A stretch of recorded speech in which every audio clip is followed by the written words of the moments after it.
મિત્રો અને મારા શિક્ષક અને મારું નામ આહિર કલ્પેશ કુમાર છે. હું ધોરણ 8માં અભ્યાસ કરું છું. આજે હું રહીમજીનો એક સરસ મજાનો દોહો કહેવા જઈ રહ્યો છું, તો તમે શાંતિથી સાંભળશો.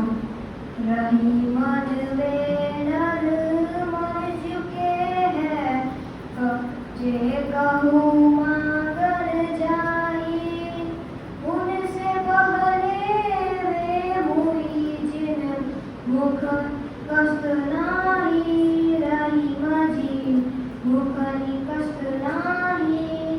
મહાકવિ રહીમજી કહે છે કે જે માણસ બીજા પાસેથી ભીખ માંગીને ખાવાનું ખાય છે તે મરેલા બરાબર છે, પરંતુ તેના પહેલા એ માણસ મરેલા બરાબર છે જે તેમની પાસે ભીખ માંગવા આવેલા ને કંઈ આપતો નથી અને પોતાનું મોઢું સંતાડે છે.